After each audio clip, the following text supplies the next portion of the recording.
Hello guys, আমি একটা নতুন কেকের ভিডিও নিয়ে চলে এসেছি। দেখো তাহলে কেকটা আমি এবার 3টে লেয়ারে ডিভাইড করছি।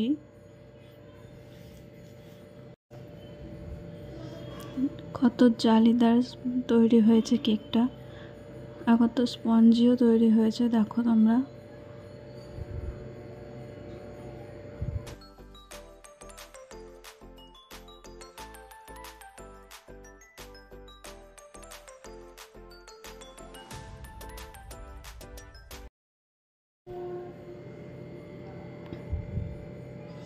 এবার দেখো আমি শুধু চিনি আর জল দিয়ে কেকটাকে ময়েস্ট করছি।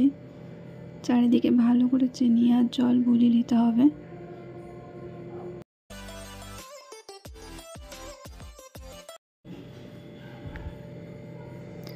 এইবার আমি একটা পাইপিং ব্যাগে ভরে কেকের মধ্যে ক্রিমটা অ্যাপ্লাই করছি।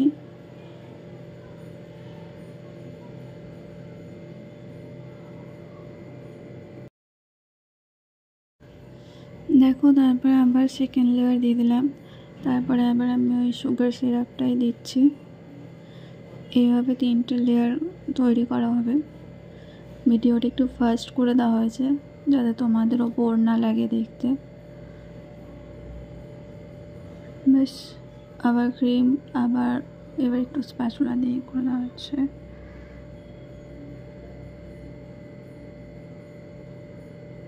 সব জায়গায় ভালো করে ক্রিম অ্যাপ্লাই করে এইবার দেখো কেকের এবার আমি লাস্ট লেয়ার রেখে আমি ক্রাম কোটিং করছি। আচ্ছা, এটা ভালো করে ক্রিম দিয়ে কভার করে নিতে হবে যাতে কেকের আমার যত গুঁড়িগুলো আছে ওটা যাতে আমার ক্রিমের মধ্যে কভার হয়ে যায়।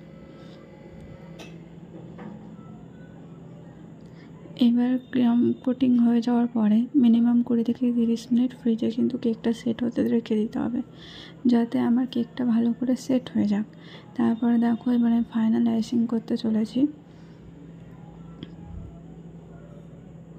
আমি ক্রিমগুলো সমস্ত দেখে ভালোভাবে লাগিয়ে নিচ্ছি যাতে আমার কেকটা ভালো করে আইসিং হয়। তোমাদের যদি আমার এই কেকের ভিডিওটা এখনও পর্যন্ত ভালো লেগে থাকে তাহলে প্লিজ সাবস্ক্রাইব করিও আমার চ্যানেলটিকে।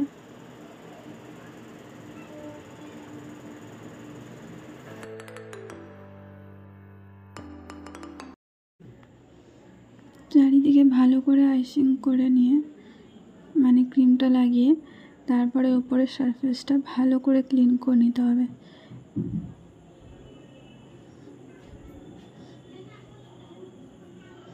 দেখো এবার ভালো করে আমি এবার ক্লিন করে নিচ্ছি উপরের সারফেসটা।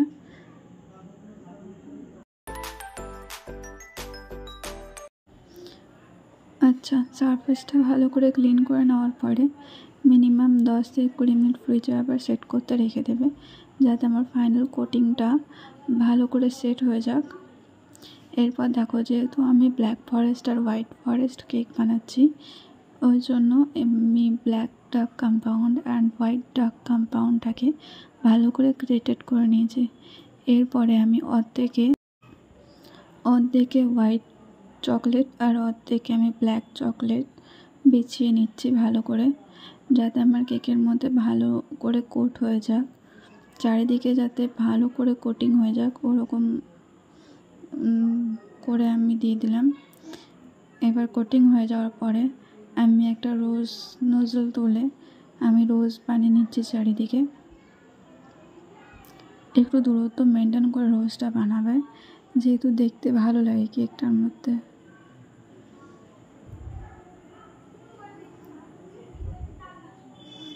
এবার দেখো আমি একটা করে রোজগুলোর ওপরে চেরি বসিয়ে দিচ্ছি যাতে আমার কেকটা দেখতে আরও বেশি সুন্দর লাগে।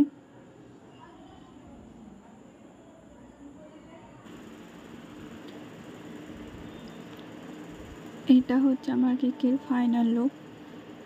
তোমাদের যদি আমার এই ভিডিওটা ভালো লেগে থাকে তাহলে please like share and subscribe করিও আমার চ্যানেলটিকে।